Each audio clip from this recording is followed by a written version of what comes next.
Bukod sa mga naputukan, naghahanda na rin ang mga ospital sa Maynila sa mga posibleng mga biktima ng ligaw na bala at aksidente dahil sa pagmamaneho ng lasing.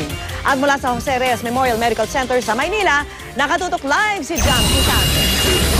Vicky, sa ngayon, 28 na ang bilang ng mga kaso na naputukan dito sa JRRMMC. Inaasahang dadami parawang bilang na ngayon simula mamayang hating gabi.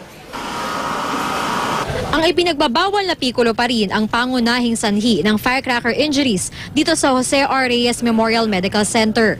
Karamihan, mga menor de edad tulad ng 11 taong gulang na ito na nagpaputok daw ng pikulo kasama ang pinsan kanina. Pagkaskas sa pader, ayun, di niya nabitawan, sumabog na sa kamay niya. Ang isa pang batang 9 taong gulang namimilipit habang papasok ng JRRMMC.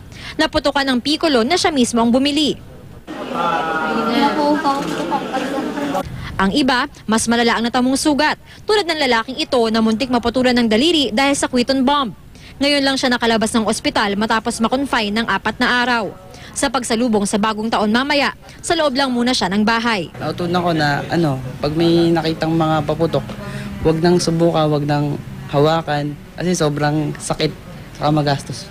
Handa na raw ang JRRMMC sa posibleng pagdami ng bilang ng mga biktima ng paputok. Pwede naman po tayong gumawa ng mga alternative na pagsalubong ng bagong taon like programs, magkaroon tayo ng programs, kantahan, kainan.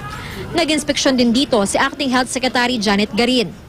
Sa Tondo Medical Center naman, hindi lang mga biktima ng paputok ang pinaghahandaan ng ospital. May mga victims din ng gunshots, mga stray bullets, tapos yung mga victims din ng mga riots, yun, stab wounds.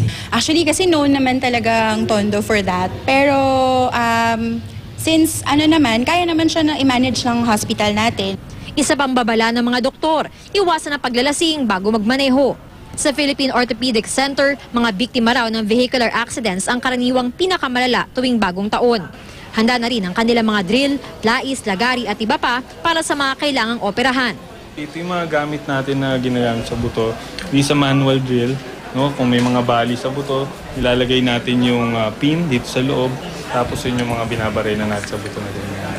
So, Vicky, payo ng mga otoridad, huwag nang gumamit ng paputok sa pagsalubong sa bagong taon. Mag-ingay na lang daw, gumamit ng torotot o magpatugtog ng malakas para iwas sa disgrasya. Vicky. Maraming salamat sa iyo, Jam Sisante.